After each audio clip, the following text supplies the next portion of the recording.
કેમ છો વિદ્યાર્થી મિત્રો? નમસ્કાર. હવે આપણે આગળ વધીએ. વિષય વાણિજ્ય વ્યવસ્થા અને સંચાલન, પ્રકરણ નંબર 7. આપણે સંચાલનનું છેલ્લું પગથિયું, છેલ્લું સ્ટેપ, છેલ્લું સોપાન એટલે કે અંકુશ શરૂ કરેલ છે. આ અગાઉના વિડીયો લેક્ચરમાં આપણે અંકુશનો ખ્યાલ મેળવ્યો, અંકુશની વ્યાખ્યા તેમજ એની લાક્ષણિકતાઓનો પરિચય મેળવ્યો. એ પણ 3 માર્ક્સનો પ્રશ્ન હતો. આજે જે આપણે વાત કરીએ છીએ એ પણ 3 માર્ક્સના પ્રશ્નો છે. મેં તમને પહેલાં જ એવું કહ્યું હતું કે બોર્ડની પરીક્ષામાં 7મા પ્રકરણમાંથી 5 માર્કનો કોઈ જ પ્રશ્ન પૂછાતો નથી, પૂછાશે પણ નહીં. એટલે એનો અર્થ એ થાય કે ડી વિભાગમાં 36મા ક્રમથી 45મા ક્રમની વચ્ચે અંકુશમાંથી પ્રશ્ન પૂછાશે જ 3 માર્ક માટે ડી વિભાગમાં. એની ખાસ કાળજી રાખો. તો આપણે અત્યાર સુધી જે કંઈ પણ જોઈ ગયા છે એની એક ટૂંકી માહિતી લઈ લઈએ. તો સૌથી પહેલાં તો અંકુશ એટલે શું?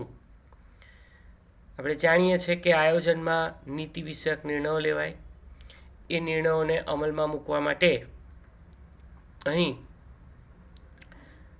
વિવિધ કર્મચારીઓને વિવિધ હોદ્દાઓ પર સત્તા અને જવાબદારીનું વહેંચણી કરીને એક માળખું ઊભું કરાય, એને વ્યવસ્થાતંત્ર કહીએ. ત્યારબાદ એમના કામ ઉપર દેખરેખ રાખવાની છે, ભરતી કરવાની, પસંદગી કરવાની એટલે કર્મચારી વ્યવસ્થા, દેખરેખ એટલે દોરવણી, એમના પ્રયત્નોનું સંકલન કરવાનું છે અને ત્યારબાદ આયોજન મુજબ કામ થાય છે કે નહીં તે જોવાનું છે. એટલે એ અંકુશ છે. એટલે પહેલાં આયોજન, ત્યારબાદ પ્રબંધ, ત્યારબાદ કર્મચારી વ્યવસ્થા, ત્યારબાદ દોરવણી, સંકલન અને છેલ્લું કાર્ય, છેલ્લું સોપાન, સંચાલનનું છેલ્લું પગથિયું એટલે અંકુશ. અંકુશની એક વ્યાખ્યા જે પીટર એફ ડ્રકરે આપેલી છે, આપણે એ તૈયાર કરવાની છે, એવી પણ વાત થઈ ગઈ હતી. પીટર એફ ડ્રકરના મતે અંકુશ એટલે પ્રયત્ન અને પરિણામ, સાધન અને ઉદ્દેશ વચ્ચે સમતુલા સાધવાનું કાર્ય. આપણે આ વ્યાખ્યા મોઢે કરી રાખવાની છે. માની લો બાયચાન્સ આ તમને ખ્યાલ નથી રહેતો તો કોમન વાત એવી છે કે આયોજન મુજબ કામ થાય છે કે નહીં તે જોવું એટલે અંકુશ, એ પણ ચાલશે. બરાબર છે. પણ બી વિભાગમાં પૂછાય આ લખો એના કરતાં પ્રયત્ન અને પરિણામ, સાધન અને ઉદ્દેશ વચ્ચે સમતુલા સાધવાનું કાર્ય એટલે અંકુશ. આ ડેફિનેશન વધારે સારી રહેશે, પીટર એફ ડ્રકરની છે. જુદી જુદી લાક્ષણિકતાઓ અંતર્ગત એનો આયોજન સાથે સંબંધ છે. દરેક સપાટીએ થતું આ કાર્ય. ત્રીજું લક્ષણ સતત પ્રક્રિયા છે. સંચાલનનું છેવટનું કાર્ય, એને ભવિષ્ય સાથે સંબંધ છે. તે રચનાત્મક પ્રવૃત્તિ છે એટલે કે નિષેધાત્મક પ્રવૃત્તિ નથી. એની પણ આપણે ચર્ચા કરી. વિધાન પૂછાય છે 2 માર્ક્સમાં. અંકુશ એ નિષેધાત્મક પ્રવૃત્તિ નથી. તે આંતરિક પ્રક્રિયા છે કારણ કે બાહ્ય પરિબળો સાથે અંકુશને કોઈ જ લેવા દેવા નથી. એ ફક્ત આંતરિક બાબતો પરનું જ મૂલ્યાંકન કરે છે. જે એકમની અંદર બને છે તે જ ઘટનાઓ એટલે આંતરિક છે. ગતિશીલ છે. ગતિશીલ એટલે કોઈ પણ સંચાલક પોતાની આયોજનની પ્રક્રિયામાં જે કંઈ નિર્ણયો લેવાય છે એને આધારે અંકુશની અંદર પરિવર્તન કરી શકે. લક્ષ્યાંકો પ્રમાણે અંકુશમાં પણ ઝડપી પરિવર્તન પરિસ્થિતિને અનુરૂપ કરી શકાય એટલે તે ગતિશીલ છે. વ્યક્તિલક્ષી એટલા માટે છે કે એના કેન્દ્ર સ્થાને વ્યક્તિ છે. વ્યક્તિઓના જ પ્રયત્નોને અંકુશિત કરી શકાય અને ત્યારબાદ તે વૈધિક કે અવૈધિક હોઈ શકે એટલે કે વ્યવસ્થાતંત્રના માળખાને અનુરૂપ હોઈ શકે અથવા માનવીય સંબંધો અને મિત્રતાને આધારે પણ તમે સૂચનો આપી શકો, દેખરેખ રાખી શકો, નિર્ણયો લઈ શકો. તો આ હતી અંકુશની લાક્ષણિકતાઓ. હવે વિદ્યાર્થી મિત્રો, આજે આપણે આગળ વધીએ છીએ તમારા ચોપડીના પેજ નંબર 78 ઉપર મુદ્દા નંબર 7.1.3 મહત્વ, ઇમ્પોર્ટન્સ ઓફ કંટ્રોલિંગ, અંકુશનું મહત્વ. 11 મુદ્દાની ચર્ચા કરવાની છે. પહેલેથી જ કહી દઉં કે તમને મિનિમમ 6 મુદ્દા આવડશે તો પણ ચાલશે. ક્રમ જરૂરી નથી, તમને યોગ્ય લાગે એ રીતે કોઈ પણ ક્રમે કોઈ પણ મુદ્દો તમે સમજાવી શકો છો. અને એકદમ સરળ છે, સહેલું છે, સરળતાથી તમને યાદ રહી જાય એવું છે. તો શરૂઆત કરીએ છીએ અંકુશનું મહત્વ. અંકુશ એ સંચાલનનું મહત્વનું સોપાન છે, પગથિયું છે. આપણે જાણીએ છીએ છેલ્લું પગથિયું તો છે જ.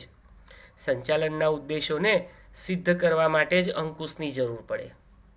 કહેવાયું છે કે અંકુશ વગરનું કોઈ પણ ધંધાકીય એકમ, ઔદ્યોગિક એકમ એ સારથી વગરના રથ જેવું છે. સારથી એટલે રથને હાંકનાર.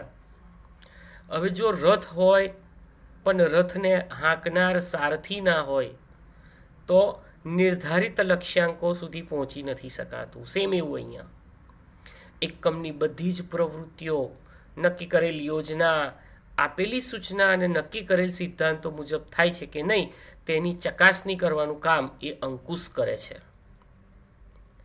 સાથે સાથે એનો મુખ્ય હેતુ જે છે ને એ તો ભૂતકાળમાં થઈ ગયેલી ભૂલો અને ખામીઓને શોધવાની છે અને તેનું પુનરાવર્તન અટકાવવાનું છે. એટલે કે ફરીથી એ ભૂલો અસ્તિત્વમાં ન આવવી જોઈએ. એ કાર્ય અંકુશનું છે. તો અંકુશનું કોઈ પણ ઔદ્યોગિક એકમમાં કે ધંધાકીય એકમમાં જ્યારે આટલું બધું આગવું મહત્ત્વ હોય, એના ફાયદા, એની ઉપયોગિતા, એનું મહત્ત્વ, એના લાભ એ નીચે પ્રમાણે હોઈ શકે. પહેલું, ધ્યેય સિદ્ધિમાં મદદરૂપ. વિદ્યાર્થી મિત્રો, મેં તમને એવું કહેલું છે કે બીએમાં પ્રકરણ નંબર 1થી માંડીને પ્રકરણ નંબર 7 સુધી કોઈ પણ શબ્દ કે ટોપિકનું મહત્ત્વ પૂછાય ને, લાભ, મહત્ત્વ, ફાયદા, હેતુ, ઉપયોગિતા, તો એક મુદ્દો તો લખવાનો જ, આપેલો હોય કે ના આપેલો હોય. ધ્યેય સિદ્ધિમાં સરળતા. તમે જુઓ અહીંયા પણ છે, ધ્યેય સિદ્ધિમાં મદદરૂપ. તો પહેલો મુદ્દો, ધ્યેય સિદ્ધિમાં મદદરૂપ. અંકુશ દ્વારા એકમમાં રહી ગયેલી ભૂલો અને ખામીઓ શોધી સુધારાલક્ષી પગલાં ભરવામાં આવે છે. એને કારણે યોજના પ્રમાણે જ બધી જ પ્રવૃત્તિઓ આગળ વધે તો ધ્યેય સિદ્ધિનું કાર્ય પણ સરળ બની જાય. કારણ કે આયોજનમાં નક્કી કરેલી કામગીરી થાય છે કે નહીં તે જોવાનું કાર્ય અંકુશનું છે. ત્યારે જો કોઈ પણ વિચલન હશે તો એને એ જ ક્ષણે શોધી અને દૂર કરવામાં આવશે, જેથી કરી અવરોધ આવે નહીં અને ધ્યેય સિદ્ધિ સરળ બને. તમે મુદ્દો સાચો લખો, સમજૂતીમાં તમારી મૌલિકતાને આધારે આવું લખાણ પણ ચાલશે. બીજો મુદ્દો, પ્રવૃત્તિઓ પર અંકુશ. ધંધાકીય એકમની વિવિધ પ્રવૃત્તિઓ અને કાર્યવિસ્તારો એટલે મધ્ય સપાટી પર આવેલા કાર્યાનુસાર કાર્યવિસ્તારો. ઉત્પાદન હોય, વેચાણ હોય, કર્મચારી હોય, નાણાકીય હોય, ગુણવત્તાવાળું હોય, તો એ બધી જ પ્રવૃત્તિઓ અને કાર્યવિસ્તારો પર પણ અંકુશ રાખી શકાય. આ અંકુશનો ફાયદો છે. નિયંત્રણ રાખી શકાય. નક્કી કરેલા ગુણવત્તાના માપદંડો અનુસાર ઉત્પાદન થાય છે કે નહીં તે પણ જોઈ શકાય. ત્રીજું છે, આયોજન અસરકારક બને. નિષ્ણાતોના મત મુજબ આયોજન એ રસ્તો નક્કી કરે, પથ નક્કી કરે છે. જ્યારે અંકુશ તે રસ્તે થયેલી જે કંઈ પણ પ્રવૃત્તિઓ છે એમાં વિચલન આવેલું હોય તો તે વિચલનને તપાસી અને સુધારવાનો પ્રયત્ન કરે છે. ટૂંકમાં અંકુશથી જ આયોજનના લક્ષ્યાંકો સિદ્ધ થતા હોવાથી આયોજન પણ સફળ બને છે, અસરકારક બને છે. ચોથો ફાયદો, પ્રવૃત્તિઓ વચ્ચે સંકલન. ધંધાકીય એકમની વિવિધ પ્રવૃત્તિઓ વચ્ચે કોર્ડિનેશન, સંકલન સાધવામાં પણ અંકુશ ખૂબ મદદરૂપ છે. એકમની બધી જ પ્રવૃત્તિઓ વચ્ચે સંકલન સાધી શકાય, જેવી કે ખરીદીની પ્રવૃત્તિ, વેચાણની પ્રવૃત્તિ, કર્મચારી વિષયક પ્રવૃત્તિ, હિસાબી પ્રવૃત્તિ, તમામ પ્રવૃત્તિઓ પર અંકુશ રાખી શકાય. ત્યાર પછી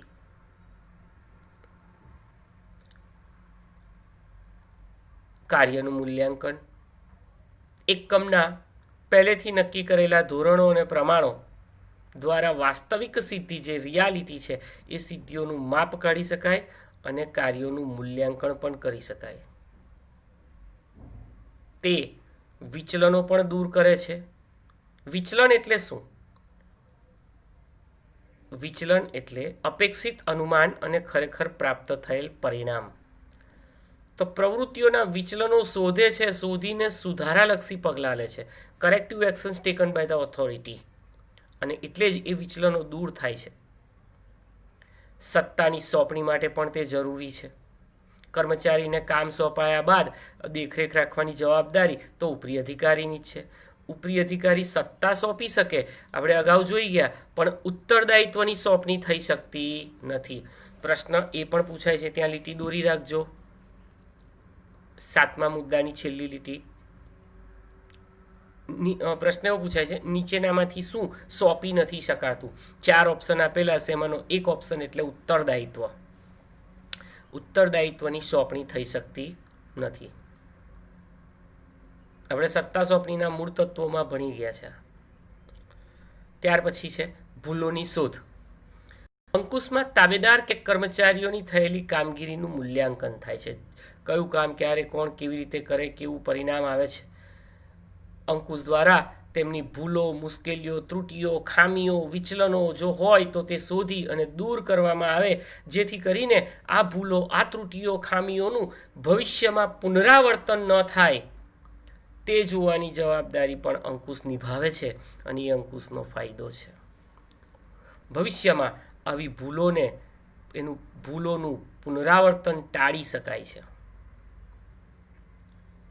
9મું, લાંબા ગાળાનું આયોજન. લાંબા ગાળાની યોજનાઓના ઘડતરમાં પણ અંકુશ મદદરૂપ થાય છે. અંકુશ પ્રક્રિયાને કારણે એકમની વર્તમાન પ્રવૃત્તિ અંગેની જે કંઈ પણ માહિતી મળે છે તેને આધારે લાંબા ગાળાના અનુમાન કરી શકાય. અને આ અનુમાન એટલે એઝમ્પશન્સ, ધારણાઓ, અને આ ધારણાઓને આધારે જ લોંગ ટર્મ પ્લાનિંગ સક્સેસ બને છે. લાંબા ગાળાનું આયોજન સફળ નીવડે છે. આ રીતે અંકુશ હશે તો તમે વાર્ષિક આયોજન, અર્ધવાર્ષિક આયોજન પણ કરી શકશો. ત્યાર પછી 10મું મહત્વ, દોરવણીમાં મદદરૂપ. અંકુશ દ્વારા દોરવણીનું કાર્ય સરળ બને છે. અંકુશ એક કર્મચારીઓ પર દેખરેખ રાખે છે.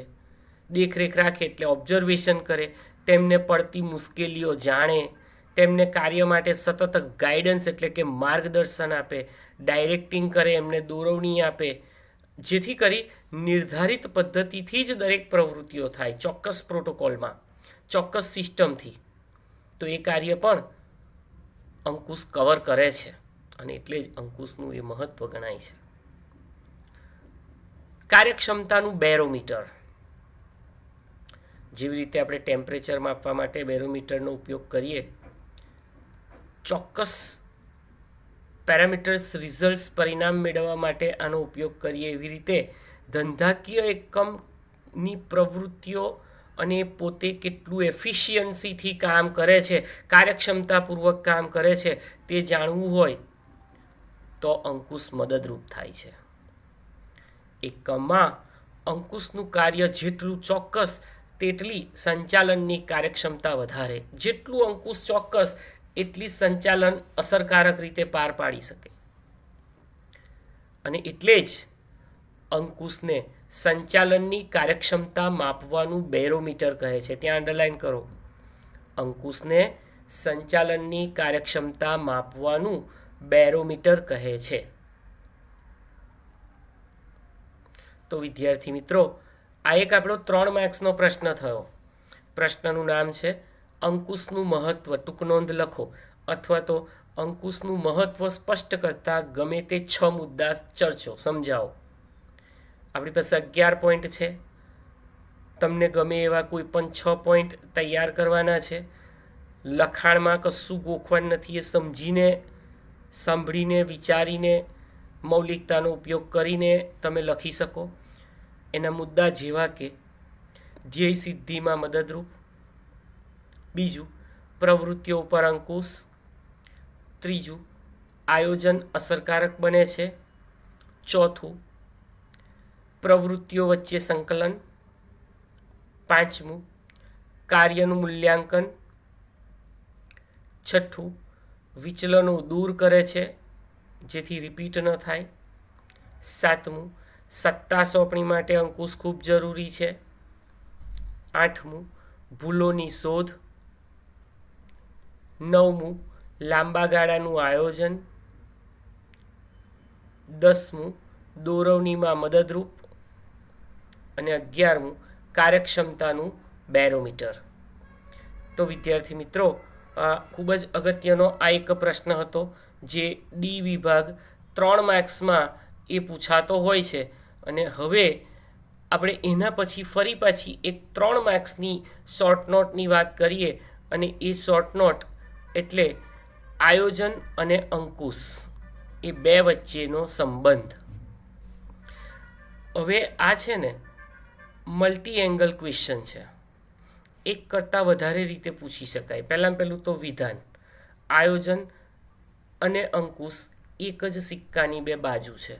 3 માર્ક્સમાં પણ પૂછાય અને 2 માર્ક્સમાં પણ પૂછાય. કાળજી રાખજો, એ 3માં પૂછાય કે 2માં પૂછાય, આપણે જે કન્ટેન્ટ તૈયાર કર્યું છે એ કન્ટેન્ટ લખવાનું બસ. માર્ક્સ તો જો 2માંથી હશે, 3માંથી હશે, જેટલા મળવાના હશે એ પૂરેપૂરા મળવાપાત્ર થશે જ. એટલે આપણે આપણા કન્ટેન્ટ ઉપર ધ્યાન આપવાનું, લખાણ ઉપર ધ્યાન આપવાનું. એ લોકો પ્રશ્નોત્તર વિભાગ ફેરબદલ કરી શકે છે. બીજું વિધાન પૂછાય, આયોજન એ અંકુશનો જન્મદાતા છે, સમજાવો. તો આ 2 મુદ્દા તો અહીંયા સ્પષ્ટ સમજાવેલા જ છે. પણ સાથે સાથે 3 માર્ક્સની એક ટૂંક નોંધ આવે, આયોજન અને અંકુશ વચ્ચેના સંબંધને સ્પષ્ટ કરો અથવા ટૂંક નોંધ લખો, આયોજન અને અંકુશ વચ્ચેનો સંબંધ. આવું પણ પૂછાય, relation between planning and controlling. આપણે ત્રીજા પ્રકરણમાં ભણી ગયા છીએ કે આયોજન એટલે શું. વિદ્યાર્થી મિત્રો, આયોજન એટલે ધ્યેયને સિદ્ધ કરવા માટે ઘડવામાં આવેલો બુદ્ધિપૂર્વકનો સૂચિત કાર્યક્રમ. શબ્દ વાપર્યો છે બુદ્ધિપૂર્વકનો, કારણ કે કર્નલ ઉર્વિકે કહ્યું છે કે આયોજન એ મુખ્યત્વે બૌદ્ધિક પ્રક્રિયા છે, એમાં બુદ્ધિનો ઉપયોગ થાય છે. કારણ કે ભવિષ્યમાં કરવાની પ્રવૃત્તિઓની વર્તમાનમાં વિચારણા કરો છો અને વિવિધ વિકલ્પો પૈકી આદર્શ વિકલ્પ તમે પસંદ કરો છો. આયોજન એ ભવિષ્યમાં હાથ ધરવાની પ્રવૃત્તિઓ અંગેના ધ્યેયનું વર્તમાનમાં સ્પષ્ટીકરણ કરે છે. અને એ ધ્યેય સિદ્ધ કરવા માટે કઈ પ્રવૃત્તિઓ હાથ ધરવી પડશે, ક્યારે અને કેટલા સમયમાં પૂરી કરવી પડશે, તે માટે કયા કયા સાધનોની જરૂર પડશે, તે અંગેની રૂપરેખા કે યોજના એટલે આયોજન. ભવિષ્યમાં કરવાની પ્રવૃત્તિઓનું વર્તમાનમાં વિચારણા કરો છો, એની રૂપરેખા ઘડો છો, એની યોજના ઘડો છો કે કયા સાધનોની ક્યારે જરૂર પડશે, કઈ પ્રવૃત્તિઓ હાથ ધરી કેટલા સમયમાં અને કેવી રીતે ક્યારે એ પૂરી કરી શકીશું. આ બધું જ આયોજન છે. એ આપણે ભણી ગયા. આપણે એ પણ ભણી ગયા કે આયોજન એ વર્તમાનની અટારીએથી ભવિષ્યમાં ડોક્યું કરવાની પ્રક્રિયા છે. તમે વર્તમાન સમયમાં ભવિષ્યને આકાર આપો છો. કહ્યું છે ને, even God cannot change the past. ભૂતકાળને તો ભગવાન પણ બદલી શકતા નથી, but man can change the future.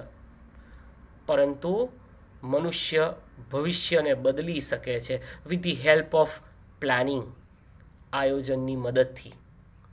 તો વિદ્યાર્થી મિત્રો, તમારા આન્સરમાં કોઈક જગ્યાએ આવા કોટેશન્સ જો તમને ખબર હોય તો એ પણ તમે લખી શકો ઇન્વર્ટેડ કોમામાં, અલગ લીટી છોડીને.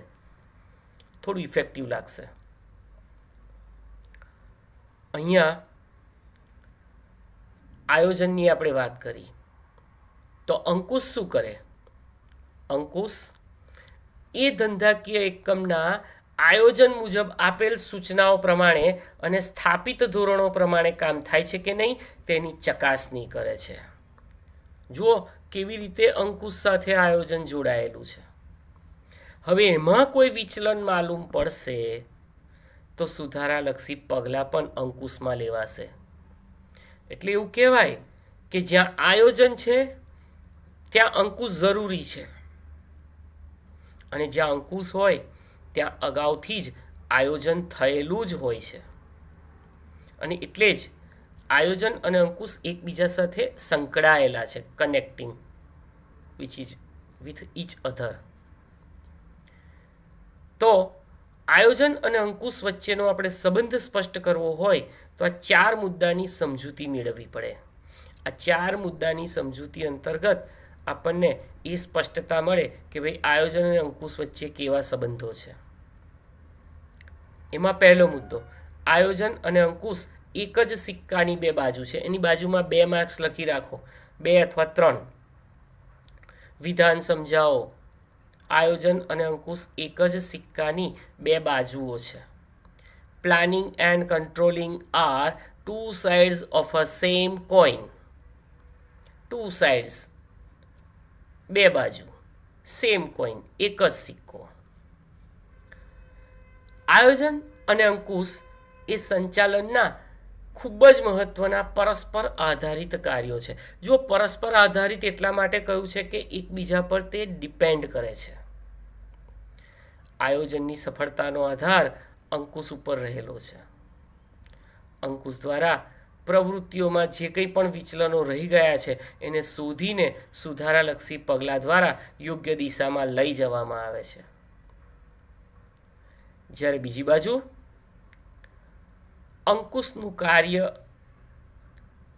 અંકુશના કાર્યનું અસ્તિત્વ આયોજન વગર શક્ય નથી.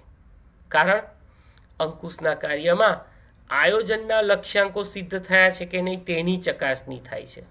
હવે જો આયોજન જ ન કર્યું હોય તો પછી અંકુશની કોઈ જરૂર જ નથી રહેતી. અને એટલા માટે જ તો અગાઉના પેરેગ્રાફમાં કહ્યું કે જ્યાં આયોજન હોય ત્યાં અંકુશ જરૂરી બને છે, અને જ્યાં અંકુશ હોય ત્યાં અગાઉથી જ આયોજન થયેલું જ હોય છે. તો જ અંકુશ આવે, નહીં તો અંકુશની જરૂર નથી. અને એટલે જ કહ્યું છે, planning and controlling are 2 sides of a same coin. આયોજન અને અંકુશ એક સિક્કાની 2 બાજુ છે. મેં પહેલાં જ કહ્યું, વિધાન સ્વરૂપે અલગથી પૂછાય છે, ત્યાં લખી રાખવાનું 2 કે 3 માર્ક્સ એવું. ચલો, હવે આયોજન અને અંકુશ વચ્ચેનો સંબંધ સ્પષ્ટ કરતી બીજી બાબત, અને એ છે પરિવર્તનો સામે રક્ષણ. આયોજનમાં જે કાર્યક્રમો ઘડવામાં આવે છે તેનો અમલ આંતરિક અને બાહ્ય પરિબળો ઉપર હોય છે. There are 2 factors affecting on business always. First one is internal and the other one is external. આંતરિક અને બાહ્ય પરિબળો. આંતરિક પરિબળો કંટ્રોલેબલ છે, એટલે કે એમને નિયંત્રણમાં લઈ શકાય. જ્યારે બાહ્ય પરિબળો, અંડરલાઈન કરો, આ બાહ્ય પરિબળો એટલે એવા પરિબળો કે જેને નિયંત્રણમાં ન લઈ શકાય, આપણા અંકુશમાં ન હોય. સરકારની નીતિ, હરીફાઈ, તેજી, મંદી, કાચા માલની અછત, સ્કેર્સિટી ઓફ રો મટીરિયલ, લોકોની અભિરુચિ, ફેશનમાં પરિવર્તન, આ બધા જ માટે અંકુશ જરૂરી બને છે. તમે જુઓ, સરકારની નીતિ, અત્યાર સુધી વેટ, બિઝનેસમાં જે વેરો વસૂલ કરવાની પદ્ધતિ હતી એ વેટ, વેલ્યુ એડેડ ટેક્સ, હવે જીએસટી છે, ગુડ્સ એન્ડ સર્વિસ ટેક્સ. આપણે વિરોધ ના કરી શકીએ કે ભાઈ અમે ધંધાના માલિક તરીકે વેટ સાથે મેચ થઈ ગયા છે, સેટ થઈ ગયા છે, અમને જીએસટી નથી ફાવતું, એવું ના થાય. સરકારે જીએસટીનું ઇમ્પ્લિમેન્ટેશન એવો આદેશ કર્યો એટલે we have to obey the order and command of the government related with the taxation matter. આપણે માનવું જ પડે.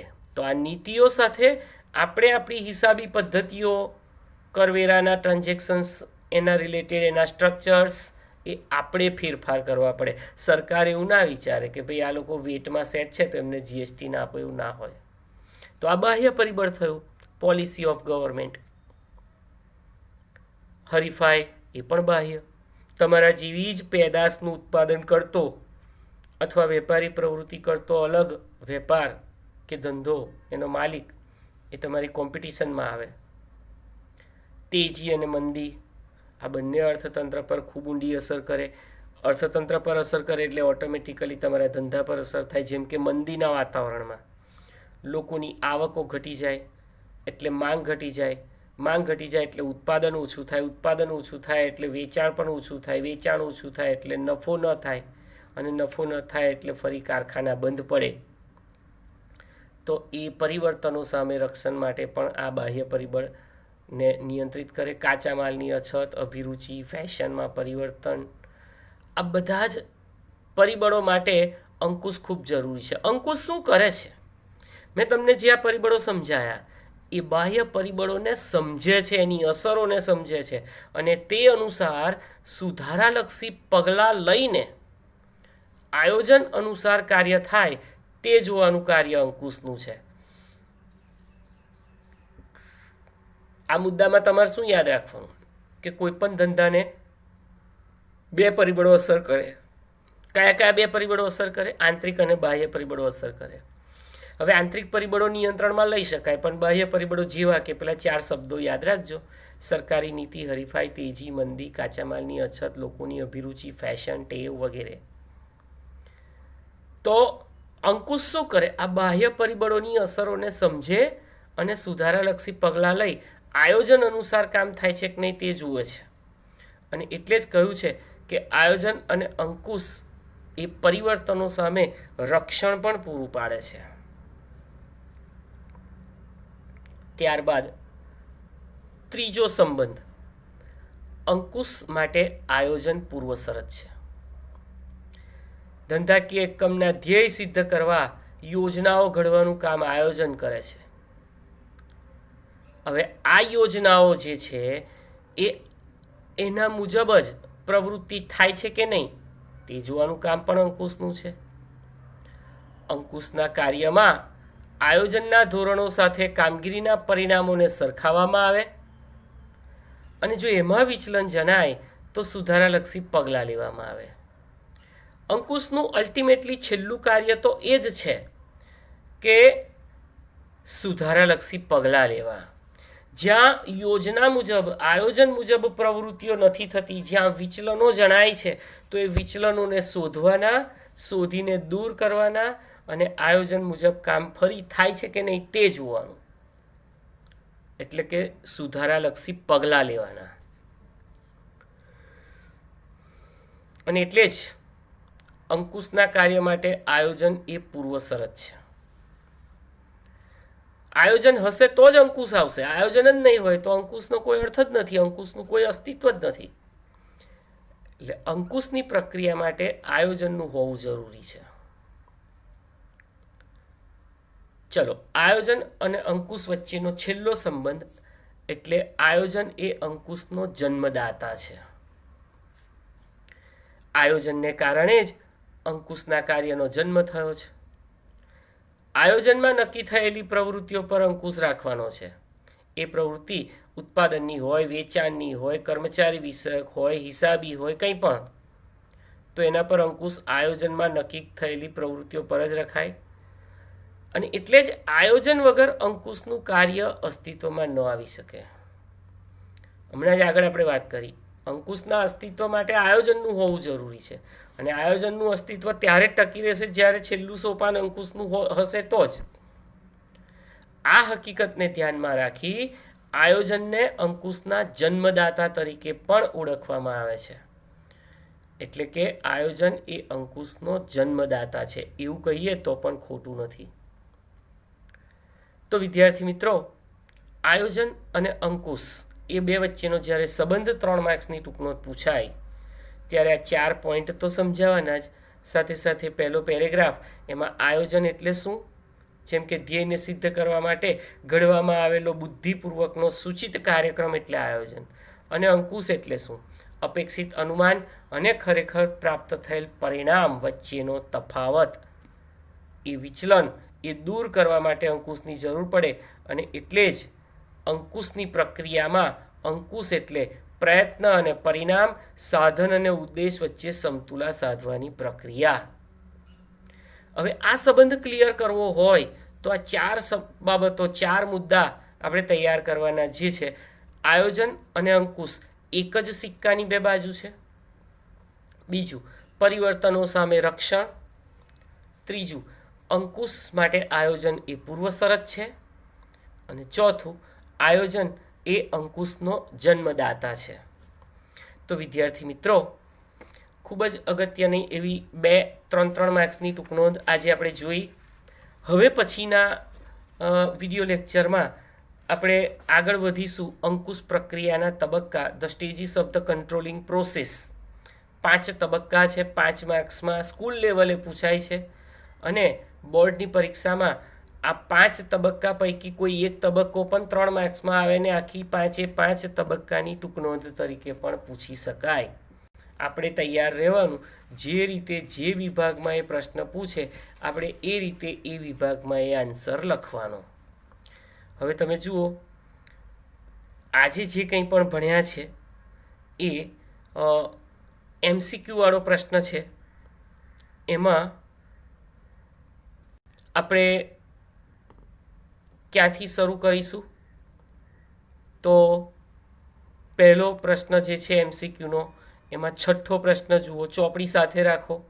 સંચાલનનું કયું કાર્ય અંકુશના જન્મદાતા તરીકે ઓળખાય છે? 4 ઓપ્શન પૈકી કયો જવાબ? ડી. ત્યાર પછી અંતિમ કાર્ય એટલે અંકુશ. આ 3 પ્રશ્નો બાકી છે. ચાલો બીજો પ્રશ્ન જુઓ સ્વાધ્યાયનો. એની અંદર 5મો અને 6થો. 5મો એટલે વિચલન. વિચલન એટલે શું મેં લખાયેલું છે, બરાબર? અપેક્ષિત અનુમાન અને ખરેખર પ્રાપ્ત થયેલ પરિણામ વચ્ચેનો તફાવત એટલે અંકુશ, એટલે વિચલન. અને ધંધાના અસ્તિત્વને જોખમમાં મૂકતા બાહ્ય પરિબળો 1 માર્ક્સનો પ્રશ્ન હમણાં જ આપણે વાત કરી. સરકારની નીતિ, હરીફાઈ, તેજી, મંદી, કાચા માલની અછત, લોકોની અભિરુચિ, ફેશનમાં પરિવર્તન, આ બધા બાહ્ય પરિબળો જે ધંધાના અસ્તિત્વને જોખમમાં મૂકે. ત્યારબાદ આપણે ત્રીજા પ્રશ્નની અંદર 5મો મુદ્દો, આયોજન અંકુશનો જન્મદાતા છે, સમજાવો. 2 માર્ક્સ. અત્યારે જ જે આપણે છેલ્લે લેટેસ્ટ વાત કરી કે ભાઈ આયોજન અંકુશનો જન્મદાતા કેવી રીતે છે, તો કે આયોજન વગર અંકુશ શક્ય જ નથી. અંકુશનો મુખ્ય હેતુ જ આયોજનની પ્રવૃત્તિઓ પર અંકુશ રાખવાનો છે, માટે. ત્યારબાદ ચોથાનો પહેલો, આયોજન અંકુશ વચ્ચેનો સંબંધ. હવે આયોજન અંકુશ વચ્ચેનો સંબંધ એટલે આ સ્ક્રીન ઉપર જે તમે જોઈ રહ્યા છો એ આખી ટૂંકનોંધ 3 માર્ક્સની. ત્યારબાદ બીજું જુઓ, આયોજન અંકુશ એક સિક્કાની બે બાજુ છે. એની અંદર આપણે આ ટૂંકનોંધમાં પહેલો મુદ્દો જે છે, planning and controlling are 2 sides of a same coin, ત્યાં સુધી લખવાનું, બરાબર છે. બીજું આજનું હોમવર્ક, 5મા પ્રશ્નમાં બીજો પ્રશ્ન, અંકુશનું મહત્વ.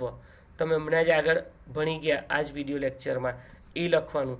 હવે આપણે આ ચેપ્ટરમાં એક છેલ્લો પ્રશ્ન બાકી છે. સ્વાધ્યાયમાં 5માનો ત્રીજો આપેલો છે, અંકુશ પ્રક્રિયાના વિવિધ તબક્કાઓની વિગતવાર સમજૂતી આપો. એ પ્રશ્ન આપણે નેક્સ્ટ વિડીયો લેક્ચરમાં જોઈશું. આજનું હોમવર્ક તમારું 2 ટૂંકનોંધોનું છે. એક અંકુશનો મહત્વ, જે અગાઉ જોઈ ગયા આની આગળ, અને બીજું 7.2, આયોજન અને અંકુશ વચ્ચેનો સંબંધ સ્પષ્ટ કરો. વિદ્યાર્થી મિત્રો, આ બંને ટૂંકનોંધ છે, બંનેના પોઈન્ટ્સ મોઢે કરવાના છે, અને સાથે સાથે હોમવર્કમાં પણ આ બંને ટૂંકનોંધ લખી નાખવાની છે, જેથી કરી પરીક્ષા માટે તૈયારી થાય. Thank you.